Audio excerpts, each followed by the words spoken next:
കാഴ്ചകളിൽ വിശുദ്ധമായത് നായ്ക്കൾക്ക് കൊടുക്കരുത്. നിങ്ങളുടെ മുത്തുകൾ പന്നികൾക്ക് ഇട്ടുകൊടുക്കരുത്. അവ ചവിട്ടി നശിപ്പിക്കുകയും നിങ്ങളെ ആക്രമിക്കുകയും ചെയ്തേക്കാം.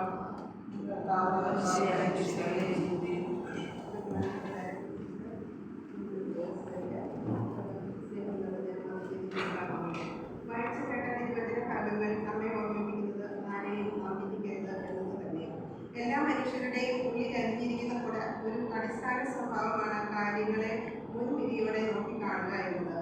അതോടൊപ്പം നമ്മുടെ തെറ്റുകളെ നാം മനസ്സിലാക്കണമെന്നും അവിടുന്ന് പറയുന്നു. നമ്മുടെ വലിയ തെറ്റുകൾ കണ്ടില്ലെന്ന് നടിച്ചുകൊണ്ട് നാം പലപ്പോഴും മറ്റുള്ളവരെ അവരുടെ നിസ്സാര തെറ്റുകുറ്റങ്ങളുടെ പേരിൽ വിധിക്കുകയും ചെയ്യുന്നു. 6-ാം അധ്യായത്തിൽ പറയുന്നത് പോലെ നമ്മുടെ കണ്ണ് കുറ്റമറ്റതായാൽ നമുക്ക് ശരിയായ രീതിയിൽ മറ്റുള്ളവരെ കാണാനും അവരോട് ഇടപെടാനും സാധിക്കും. വാളിനേക്കാൾ മൂർച്ചയുള്ള വാക്കുകൾ സൂക്ഷിച്ചുപയോഗിക്കുവാനാണ് വാതിലും കൂട്ടു നിർമ്മിക്കാൻ തിരുവചനം ഓർമ്മിപ്പിക്കുന്നത്. ഹൃദയത്തിൽ നിന്നാണ് ആദരം സംസാരിക്കുന്നത് എന്നത് സ്മരിക്കുമ്പോൾ ഹൃദയത്തിലെ വിചാരങ്ങളെ ശുദ്ധമാക്കി നിലനിർത്താനും ശ്രദ്ധ വേണ്ടിവരുന്നു. ഞാൻ അതല്ല ഉദ്ദേശിച്ചത് എന്ന് വിശദീകരിക്കേണ്ടി വരുന്നത് ആശയവിനിമയത്തിലെ പാളിച്ച വ്യക്തമാക്കുന്നുണ്ട്. വാക്ക് പറയുന്നതും വാഗ്വാദം നടത്തുന്നതും വാക്കിന്റെ ബലമേറുമ്പോഴാണ്. വാക്ക് പാലിക്കുമ്പോൾ വിശ്വാസ്യതയേറും. മൊഴി മാറ്റലും വാക്കുമാറലും പറഞ്ഞ വാക്ക് വിഴുങ്ങലും കുറ്റപ്പെടുത്തലും വിധിക്കലും നിറഞ്ഞാടുന്ന സമകാലീന സമൂഹത്തിൽ നന്മ പരത്തുന്ന സംസാരവും പെരുമാറ്റവും മാതൃവേദി അമ്മമാരായ നമുക്ക് ശീലമാക്കാം. വാക്കുകൊണ്ട് ജീവിതങ്ങളെ പടുത്തുയർത്താനും ജീവനെടുക്കാനും സാധിക്കുമെന്നത് ചരിത്ര സത്യങ്ങൾ തന്നെ.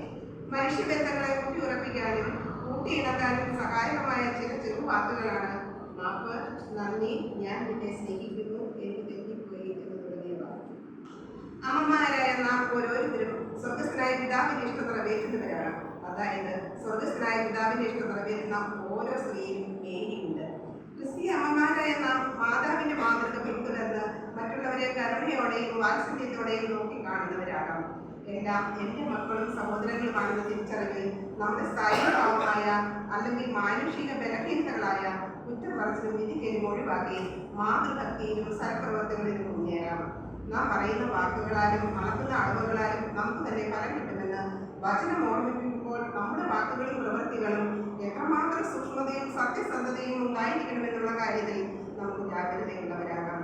ജീവിതത്തിന്റെ സുഖദുഃഖ സമ്മിശ്ര വഴികളിലൂടെ സഞ്ചരിക്കുമ്പോൾ മഹത്വത്തിന്റെ ആകാശങ്ങളിൽ എത്തിക്കുന്ന ജപമാലയുടെ ബലവും ജീവിതത്തിൽ എന്നും എപ്പോഴും കൂട്ടാകുന്ന വചനബലവും നമുക്ക് കൂട്ടായുണ്ടെങ്കിൽ സ്നേഹ സമർപ്പണ സകല രീതികളിൽ ഇടറാതെ പതരാതെ തളരാതെ മുന്നേറുവാനും സ്നേഹമാകുവാനും സ്നേഹമേകുവാനും നമുക്കാവും.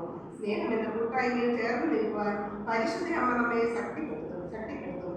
അതിനാൽ നാം കേട്ട വചനഭാഗം നമ്മുടെ ജീവിതത്തിൽ പ്രാവർത്തികമാക്കാൻ നമുക്ക് ജാഗ്രതയുള്ളവരാകാം. ദൈവം നമ്മെ